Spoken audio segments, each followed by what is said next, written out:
This video is sponsored by... What? This video is not sponsored. How am I getting paid? You're not. There's no money in this channel. Oh, I got an idea. Did you get the money? Just drive! Oh god! Patreon.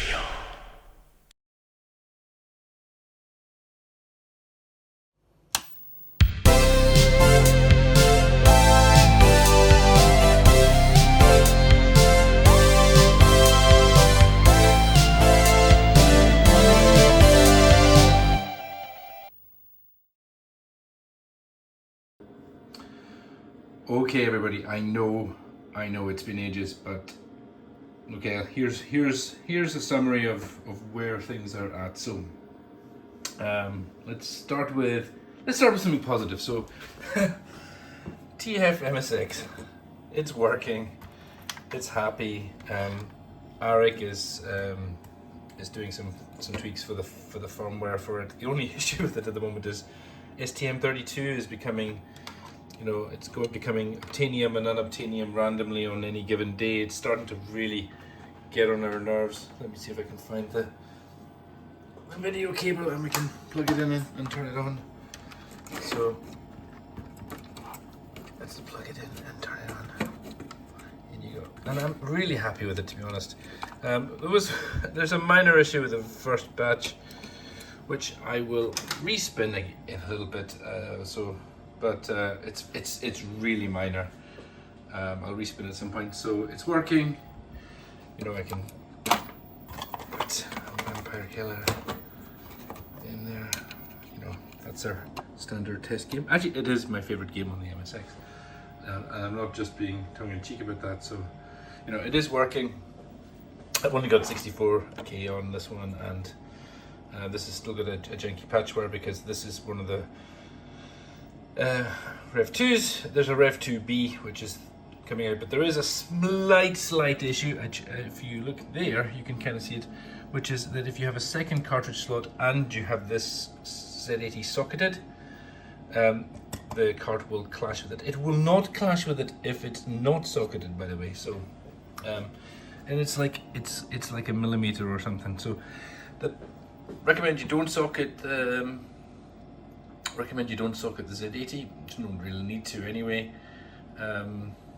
But what I will do is I will move that cap and bring the whole CPU just a millimeter to the left. I think I may have moved it to put this header on here, which I'll talk about that header at some point in the future. But that's some positive news. That is working. And Chucky is going to do a batch of them. He says he'll do loads of them, so just hit up Chucky Gang and he will build you a TF MSX.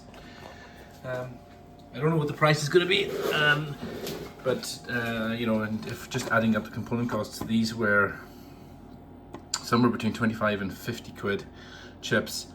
These are reasonably cheap. The board itself, well, a batch of 5 was costing me £250, but I would reckon a batch of 10 would probably cost exactly the same. So it's probably goes up from there. But yeah, it's a nice little board. You can switch the VDP.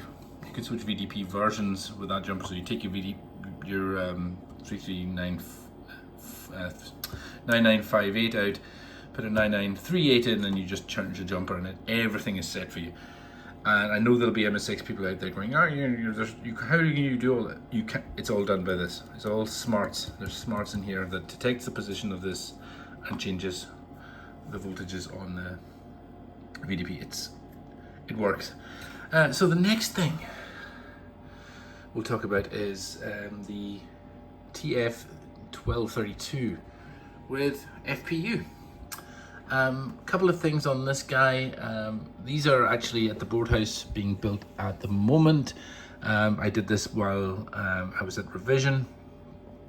There's a few little updates. So the FPU and the CPU can now be put to 25 megahertz.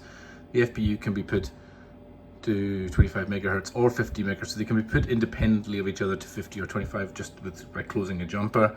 I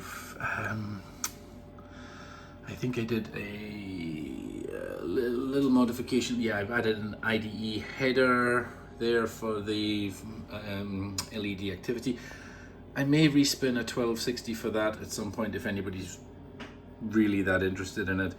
The IDE interface is set up, and I've also wired up the IDE, IOR and IOW pins from the motherboard to see if we can do an iSpeeder. Don't know if that'll work, but we'll give it a go. Everything else is pretty much as it was, just a little bit of tidying up and all that. So this one, again, Chucky Gang, we'll have a few of these for testing in the next few days. They're all the both the same batch as the TF-MSX. Moving on to the 4060. My nemesis, the bane of my life. I'm absolutely fed up with this card, and honestly, with the existence of the BFG, I'm not convinced that this is needed so much. But anyway, I personally want to finish it for the sake of finishing it. So I've been working on this. I had this set up at Revision, and I was using some of those Boobip EPROMs, and they were causing me no end of trouble. I then switched back to standard EPROMs when I got back from Revision. We had a lot of trouble just trying to get this to test. We were going to do some development work and some testing on it between myself and Eric while we were at Revision, and that didn't happen. This particular motherboard it's like this jumper here is stuck in the other position. I think there's a fault with Ramsey, so Chucky's going to send me another one. I've tried it in both positions, but I only ever see 4 megabytes of RAM. If I take out one of the SIMs, I only see 2 megabytes of RAM. So that's a fault with the motherboard that was holding me back for ages. I had a fault with my power supply, my previous power supply, that was causing lots of undervoltage issues. But even with all of that, I'm still getting build-to-build instabilities with the ICE40. So I can change.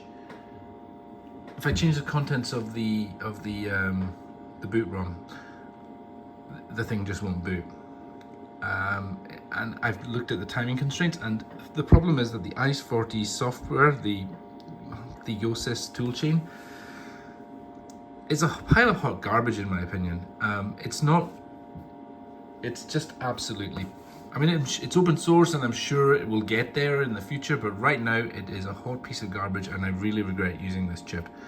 I think it's time to look at either going back to the CPLD and putting a ROM on, or looking at maybe a Spartan 6. I looked at the Spartan 6, and the Cyclone 4 cannot be used because it's only got 92 IOs in this form factor, unless I went BGA. So I can't use the Cyclone 4. Doesn't have enough. I need at least 96 IOs for this application. So it's either I go back to the CPLD, which has got 100 IOs, which is 101 maybe. I think it's either 101 or 102 IOs. Go back to the Xilinx CPLD is where I'm leaning towards right now,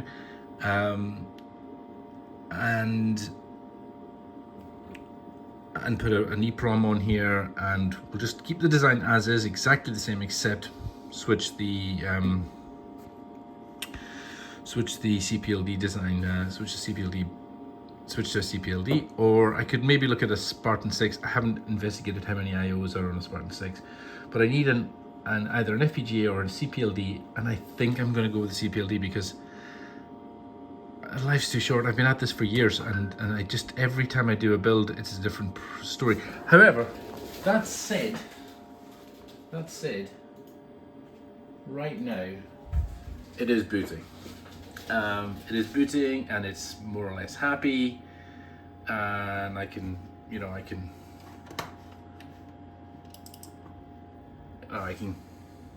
see 256 meg of RAM. It's fairly snappy. It's working at 50 with this build, but if I change a couple of parameters on this, like if I just change like an auto config ID, it will just stop working, dead.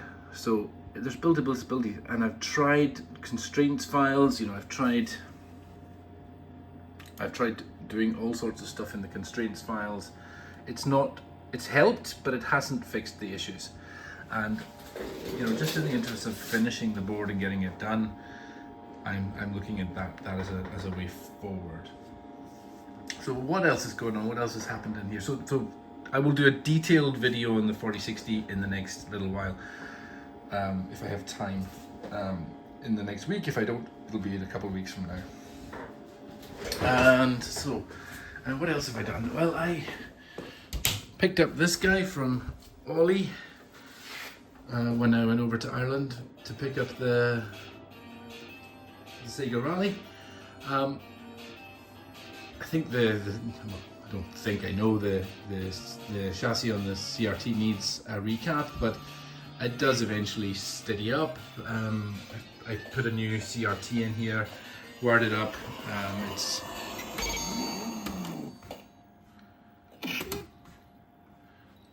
That's not the screen. I can see that flickering too. It's just takes about 2 or 3 minutes to settle down. We'll come back and look at that in a minute. Other thing going on through here is work on the Sega Rally. I have been de-rusting and painting the Sega Rally parts. So I've done that panel, this panel is getting de-rusted at the moment. This spot just keeps getting smaller and smaller every time I stick a bit more rust remover on it. There we go. Had a little bit of an issue in the laundry. This washing machine died. It needs a new pump. I've been working on repairing this part of the plastic, so it's starting to look better. It's definitely starting to take shape. And it was just a pile of mangled together garbage a little while ago. Now it's got the right shape. I'm just trying to get all the bumps and make it smooth and then paint it. And then the plan is just to get the whole Sega Rally back together and get the monitor back on there. And then I'll probably repair, these are cigarette burn marks. It's like somebody's left a cigarette on the top of the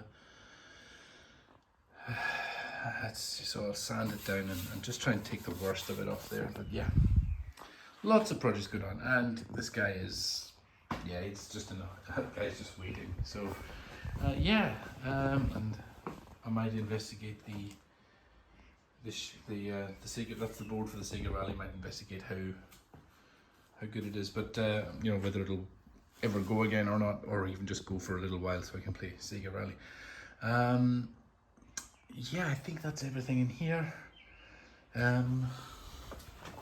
Let's go back and see if Double Dragon has, it hasn't quite settled down yet, so I'm going to have to look at that properly.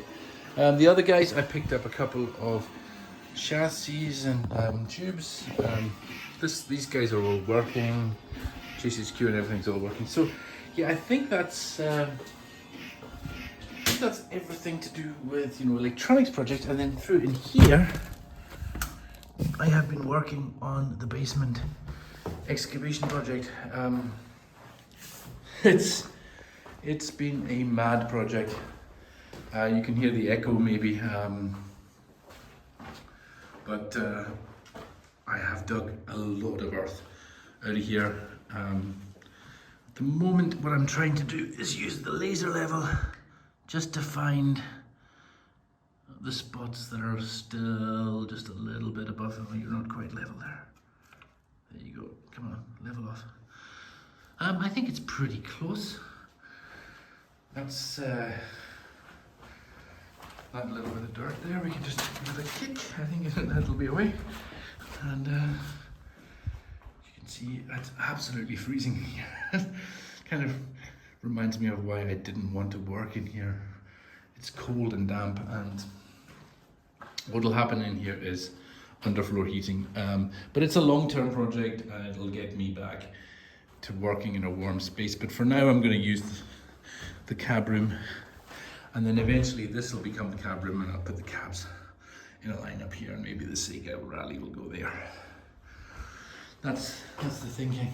And yeah, okay, so that's everything. Thank you for watching.